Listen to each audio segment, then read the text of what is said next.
Assalamualaikum warahmatullahi wabarakatuh. USM News kembali hadir menjumpai Anda. Beragam informasi menarik akan kami sajikan untuk Anda selama 30 menit ke depan. Bersama saya Elena Putri dan berikut USM News selengkapnya.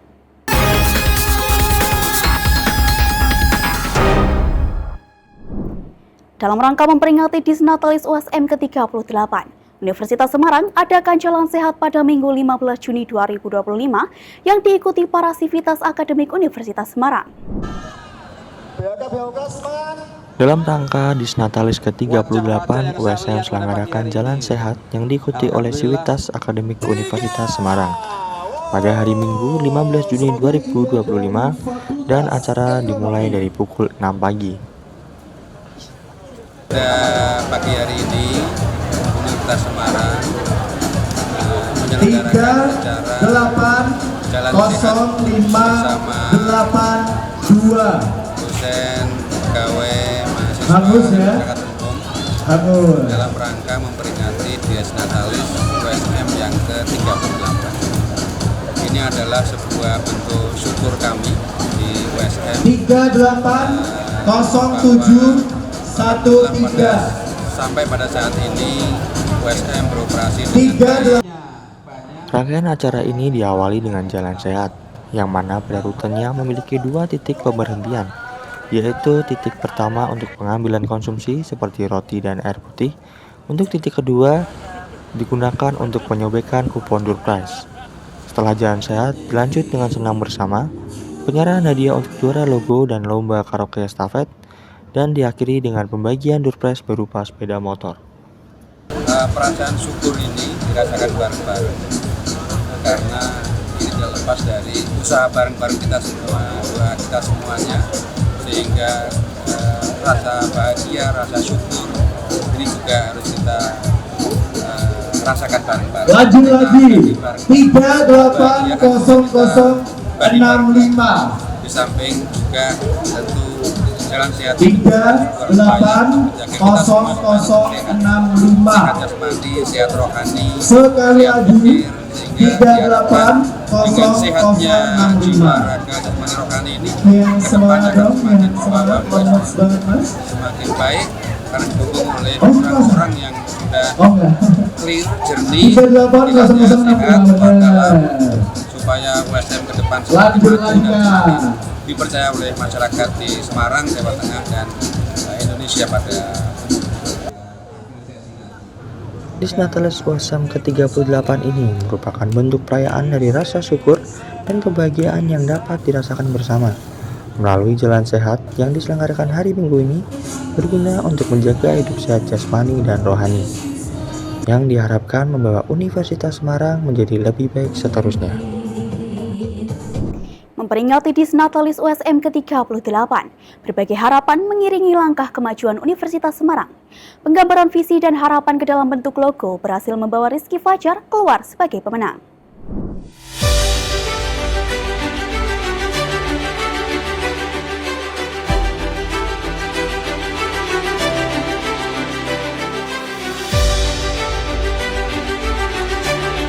Mengusung tema berbakti tanpa henti dengan hati, USM berinovasi membangun negeri. Universitas Semarang meramaikan peringatan itu melalui berbagai kegiatan, mulai dari gelaran aksi sosial hingga berbagai perayaan turut menghiasi gelaran Disnatalis USM ke-38.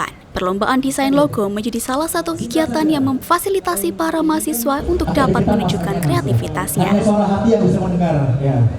Muhammad Rizky Safar berhasil keluar sebagai pemenang usai karyanya dipilih oleh Dewan Juri. Ia menyatakan bahwa tema yang diusung dituangkan dalam visual tangan yang ada di dalam logo. Menampilkan sosok 2 figur manusia di angka 8, yang satu di atas dengan tangan menjulur ke bawah, dan yang satu di bawah dengan tangan menjulur ke atas. Sosok figur yang di atas menggambarkan sosok yang mengayomi dan pembaktian yang tulus, tanpa henti dan dengan hati. Sedangkan sosok yang di bawah dengan tangan menjulur ke atas menggambarkan sosok yang berinovasi, terus belajar dan berkeinginan tumbuh untuk membangun negeri. Oke, tapi keren. Senada dengan hal itu, ia berharap agar Universitas Semarang dapat semakin maju dan terus bertumbuh juga memberi dampak bagi masyarakat dan lingkungan sekitar. Kalau menang lagi. Oke, semangat ya. Nanti buka studio sendiri. MAN 2 Semarang menjadi tuan rumah dalam Porseni 2025 jenjang MA tingkat Kota Semarang. Acara ini diselenggarakan 2 hari, yaitu pada tanggal 16 Juni hingga 17 Juni 2025. 16 Juni hingga 17 Juni 2025 menjadi tanggal diselenggarakannya Porseni 2025, yang mana pada tahun ini MAN 2 Semarang menjadi tuan rumah. Porseni ini diikuti oleh seluruh sekolah MA tingkat Semarang. Pekan Olahraga dan Seni tingkat Kota Semarang, jenjang Madrasah Aliyah.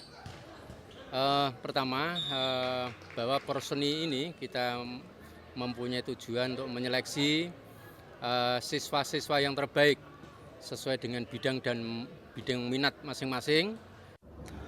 Porseni 2025 ini diikuti oleh 36 sekolah MA sekota Semarang. Hal ini bertujuan untuk menyeleksi siswa-siswa yang terbaik sesuai bidang dan minatnya, yang nantinya akan diajukan ke Porseni tingkat provinsi di Purwokerto. Harapan kita ke depan bahwa prestasi siswa kita, terutama jenjang aliyah ini, terus meningkat, terutama di tingkat Kota Semarang, karena pesertanya semua madrasah aliyah yang berjumlah 36 madrasah aliyah, baik negeri maupun swasta, maka prestasi ini kita harapkan bisa merata sesuai dengan kekasan madrasah masing-masing.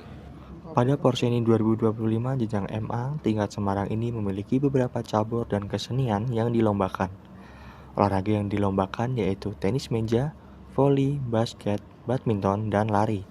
Untuk seni yang dilombakan seperti pidato bahasa Inggris, pidato bahasa Arab, dan MTQ. Menjadi upaya dalam meningkatkan keterampilan anggotanya dalam pertolongan pertama, Palang Merah Remaja MAN 1 Kota Semarang menggelar PDMK. Sebanyak 110 peserta tampak mengikuti kegiatan itu.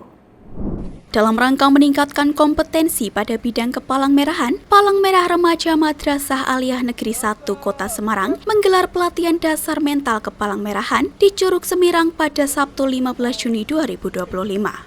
Kegiatan yang diikuti 110 peserta ini dihadiri pembina, pelatih, dan alumni PMR MAN 1 Kota Semarang. Ketua PMR MAN 1 Kota Semarang, Larasati, mengatakan bahwa PDMK merupakan kegiatan rutin yang digelar setiap tahun. Apa itu PDMK? Jadi PDMK itu adalah pelatihan dasar mental kepalang merahan yang dimana kita itu dilatih untuk menjadi seorang pribadi yang peka akan lingkungan kesehatan dan peduli terhadap sesama, serta mental kesehatan dan kepedulian yang harus tetap ditingkatkan. Tujuannya apa? Melatih teman-teman serta yang lain agar mereka bisa belajar tentang kesehatan, mereka peduli terhadap keadaan yang ada. Jika ada bencana, mereka siap dan tanggap untuk terjun ke lapangan. Para anggota dibekali dengan berbagai keterampilan untuk pertolongan pertama. Salah satu peserta, Novelia Dwi Lutfia Saadah, mengaku senang dengan kegiatan PMR MAN 1 Kota Semarang. Menurut saya, acara ini sangat berkesan untuk saya karena melatih kedisiplinan, tanggung jawab, dan solidaritas antar teman dan antar kelompok. Dinas Perhubungan Kota Semarang melakukan operasi penertiban parkir liar yang ada di Jalan Pemuda. Beberapa motor dilakukan penggembokan atau penguncian rantai pada kendaraan tersebut. Jalan Pemuda menjadi salah satu kawasan yang memiliki jumlah pengunjung yang cukup tinggi, lantaran terdapat tempat wisata, kafe, dan mal besar. Selain itu, oknum juru parkir liar turut mengarahkan kendaraan ke lokasi tidak resmi, bahkan mereka bisa mematok harga lebih tinggi dibanding dengan standar pembayaran parkir di tempat resmi. Padahal di Jalan Pemuda juga memiliki kantong parkir resmi yang sudah disediakan oleh pengelola tempat tersebut. Maraknya parkir liar di Jalan Pemuda, Kepala Bidang Penertiban Dishub Kota Semarang, Dodi Febrianto, menyebutkan pihaknya kerap melakukan patroli dan operasi penertiban di tempat-tempat wisata. Sehingga kendaraan yang kedapatan parkir liar akan dikenakan sanksi berupa penggembokan atau penguncian rantai. Jika pemilik kendaraan tidak segera memindahkan kendaraannya, pihak Dishub akan berkoordinasi untuk penindakan lebih lanjut. Dodi juga menyebutkan selain Jalan Pemuda, pihaknya juga menertibkan di lokasi lain, seperti di kawasan Segitiga Emas Kota Semarang, Jalan Pandanaran, dan Jalan Pemuda, termasuk Simpang 5. Selain itu, pihaknya juga melakukan penertiban di tempat-tempat wisata lain seperti Kota Lama dan Lawang Sewu. Dengan demikian, di Subkota Semarang berharap kesadaran masyarakat meningkat sehingga lalu lintas di wilayah tersebut dapat lebih tertib dan nyaman. Sebenarnya itu sudah ada kantong parkir yang disiapkan. Namun kadangkala ada oknum-oknum jokir liar yang mengarahkan untuk lebih dekat dengan lokasi yang dikunjungi, sehingga mereka lebih manut sama jokir liar daripada masuk kantong parkir. Itu kendala yang di masyarakat selama ini terjadi seperti itu. Jadi kita selalu menghimbau ke masyarakat, sebelum kita tidak, kita selalu kasih himbauan untuk dipindah motornya. Untuk sanksi, cara kita penggembokan atau dirantai atau ditilang. Hana Nurifa melaporkan dari Kota Semarang, Jawa Tengah. Dinas Pendidikan dan Kebudayaan Provinsi Jawa Tengah menilai kantin sekolah belum siap untuk dilibatkan dalam program nasional makan bergizi gratis. Pihaknya menyebutkan bahwa kantin sekolah masih memerlukan penambahan fasilitas untuk memenuhi standar Satuan Pelayanan Pemenuhan Gizi. Kasubag Program Disdikbud Jawa Tengah Roberto Agung Nugroho menyebutkan bahwa kantin sekolah perlu ditingkatkan kualitasnya untuk dapat memenuhi kebutuhan gizi siswa. Untuk menyukseskan program MBG, kantin sekolah memerlukan ruangan yang lebih luas dan peralatan yang lengkap. Padahal, Badan Gizi Nasional berencana melibatkan kantin-kantin sekolah dalam program MBG. Saat ditanya soal keterlibatan SMK jurusan Tata Boga, Robert menyebutkan bahwa mereka hanya boleh menyediakan jasa catering dan belum boleh menjadi penyedia MBG. Kebijakan untuk melakukan verifikasi verbal terhadap persyaratan itu kan memang dari BGN.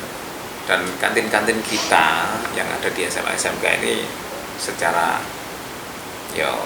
persyaratan memang belum layak untuk dijadikan.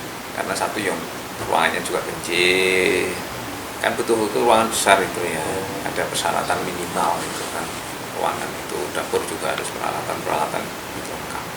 Jadi yang ada di kita, yang kantin-kantin yang ada di kita memang belum memenuhi persyaratan sebagai SPP. Hana Nurifa melaporkan dari Kota Semarang, Jawa Tengah. Pemirsa, banyak warga Los Angeles, California tidak asing lagi dengan hidangan Indonesia berkat banyaknya pilihan yang tersedia. Salah satunya masakan halal khas Riau di toko Rame yang sudah 30-an tahun beroperasi. Restoran ini pun punya tradisi Ramadan tersendiri. Informasi ini sekaligus menutup perjumpaan kita hari ini. Saksikan terus USM News hanya di USM TV. Saya Elena Putri dan seluruh kru yang bertugas pamit undur diri. Terima kasih. Wassalamualaikum warahmatullahi wabarakatuh. Kali ini saya berada di Los Angeles, California. Lebih tepatnya di kawasan Bellflower. Kabarnya di sini ada restoran halal yang sudah ada sejak 31 tahun lalu. Ini dia, toko Rame Indonesian Restaurant. Pemiliknya Elvira atau Unisa Ada, asal Riau. Setelah saya datang sini tahun 1995, itu tuh udah jalan 3 tahun ya. Ya sampai sekarang saya masih bekerja di dapur ya. Sejak Oktober 2021, Unisa Ada mengambil alih kepemilikan restoran dan sudah menyajikan makanan halal sejak pertama kali buka tahun 1992. Restoran ini menyediakan makanan dari berbagai daerah di Indonesia, di antaranya nasi rames, gulai otak, gulai cincang, dan juga makanan khas Riau. Khas Riau itu kayak roti cane ya, gulai terong kayak gitu kan. Itu khas Riau tuh yang gulainya hitam, masak hitam, kari hitam. Habis itu kita ada lontong mie, itu juga dari Riau. Tapi kita udah nggak ada lagi di menu sekarang. Itu kalau misalnya customer minta, kita bisa bikin. Selama bulan Ramadan, restoran ini tetap buka, tapi tidak menyediakan makanan khusus untuk buka puasa bersama. Namun ada satu hal yang menarik dari restoran ini. Selama Ramadan kita nggak makan di dalam. Sepakat sama Uni juga kan. Ya udah kita tunggu aja. Jadi kita bisa taraweh, bisa buka lebih nyaman lah gitu kayak gitu. Tapi ada pengecualian, bagi pelanggan yang sudah sepuh diperkenankan untuk menyantap hidangan di tempat. Mayoritas pelanggan orang Indonesia dan warga sekitar, terutama warga Amerika keturunan Belanda. I've been coming here for years. My parents and I are part of the Dutch Indonesian community. Nasi bungkus dan nasi kuning adalah menu favorit pelanggan. Tapi hari ini saya pesan nasi goreng ikan asin yang sudah cukup lama saya idam-idamkan. Dari Bellflower, California, Ronan Zakaria dan Dania Iman, Selamat menjalankan ibadah suci Ramadan. Sampai jumpa.